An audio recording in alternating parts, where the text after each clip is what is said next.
Hello दोस्तों, PM और संस्कृति विद्यापीठ में आपका फिर से स्वागत है।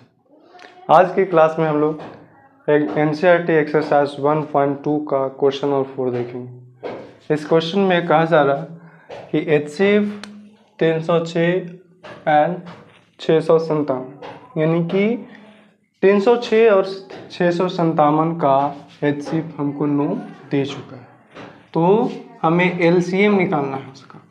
तो किस तरह से निकालेंगे?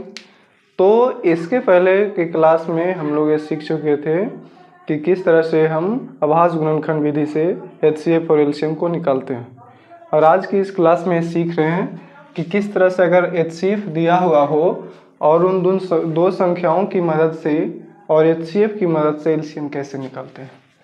तो सबसे पहले दिया हुआ क्या है?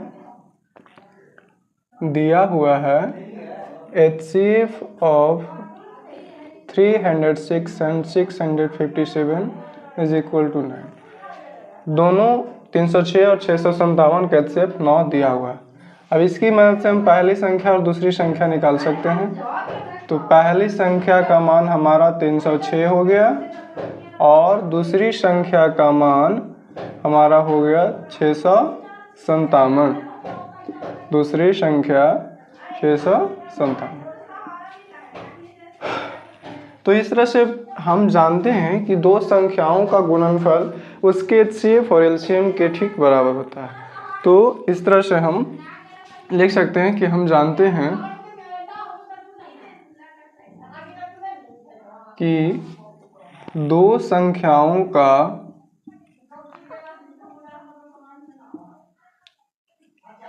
गुणनफल बराबर HCF गुना LCM। अब दो संख्या क्या क्या है हमारा है? पहली संख्या और दूसरी संख्या, यानी पहली संख्या गुना क्या हो जाएगा? दूसरी संख्या,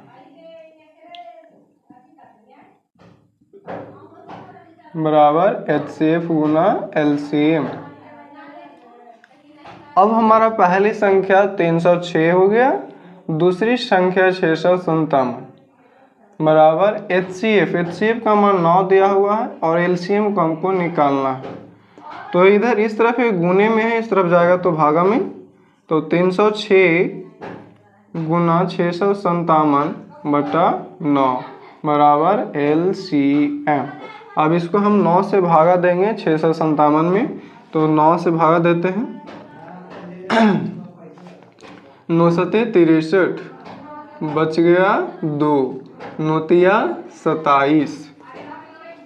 तो इसको काट देते हैं, हमारा आ गया 73। जब हम 9 से 657 को भाग देते हैं तो 73 बार में कट रहा है। अब इस 73 से 306 में हम गुना करेंगे, तो 306 गुना 73, 6 तिया 18, 3 तिया 9, फिर 7 छक्का 42 और 7 21, 8, 2 1 3, 9 4 13 और 1 1 2 और बच गया 2। तो हमारा आंसर आ जाएगा, यानी कि LCM बराबर यहाँ से निकल कर आएगा 306 गुना 73 बराबर 22,338। इस तरह से हम LCM को ज्ञात कर लिए। इस तरह से आपका क्वेश्चन दिया रहेगा, अगर HCF दिया हुआ तो LCM निकालना हो, LCM दिया हुआ तो HCF निकालना होगा। अगर पहली संख्या निकालना होगा तो दूसरी संख्या दिया हुआ रहेगा, साथ ही साथ LCM ये सब दिए रहेंगे और HCF उसके दिए रहेंगे। एग्जैक्ट इसका फॉर्मूला आपको याद करने के लिए समझना होगा, इसको ध्यान में रखिएगा तो आसानी से बन जाएगा। क्वेश्चन कुछ भी दिया रहे, जैसे कि अगर इसी में हम इसको LCM कर देते हैं तो इसका ये मान दिया हुआ तो हम इसके जगह पर 9 रखते हैं। इस तरह से अगर पहली संख्या दिया हुआ हो, दूसरी संख्या निकालना हो, तो ये दोनों दिया रहेगा, बस इससे भागा दे देंगे। तो मिलेंगे अगले क्लास में, तब तक के लिए जय हिंद जय भारत।